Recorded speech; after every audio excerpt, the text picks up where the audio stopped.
ہمارے چینل کو سبسکرائب کریں اور ساتھ موجود بیل کے آئیکن کو دبانا نہ بھولیں۔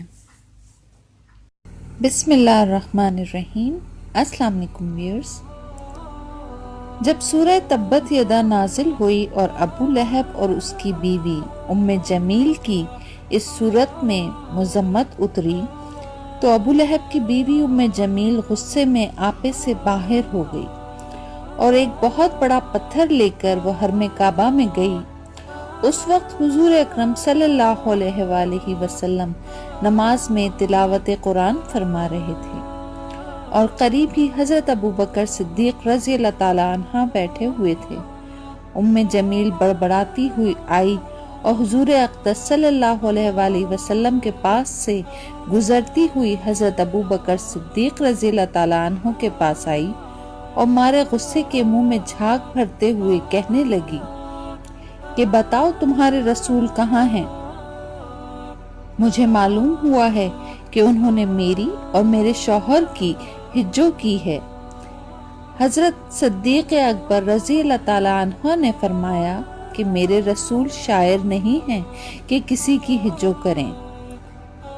پھر وہ غیظ و غضب میں بھری ہوئی پورے حرم کعبہ میں چکر لگاتی پھری اور حضور صلی اللہ علیہ وآلہ وسلم کو ڈھونڈتی رہی، مگر جب وہ حضور اکرم صلی اللہ علیہ وآلہ وسلم کو نہ دیکھ سکی تو بڑبڑاتی ہوئی حرم سے باہر جانے لگی اور حضرت ابو بکر صدیق رضی اللہ تعالیٰ عنہ سے کہنے لگی کہ میں تمہارے رسول کا سر کچلنے کے لیے یہ پتھر لے کر آئی تھی، مگر افسوس کہ وہ مجھے نہیں ملے۔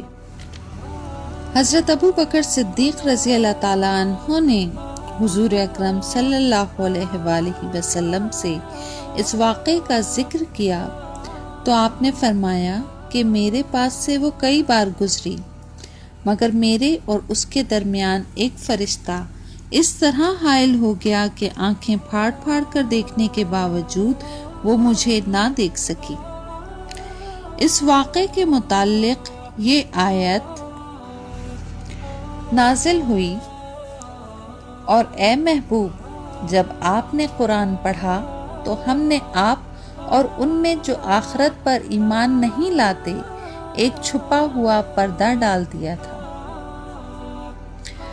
ویورز، ام جمیل انکھیاری ہوتے ہوئے اور آنکھیں پھاڑ پھاڑ کر دیکھنے کے باوجود حضور اکرم صلی اللہ علیہ وآلہ وسلم کے پاس ہی سے تلاش کرتی ہوئی بار بار گزری، مگر وہ آپ کو نہ دیکھ سکی۔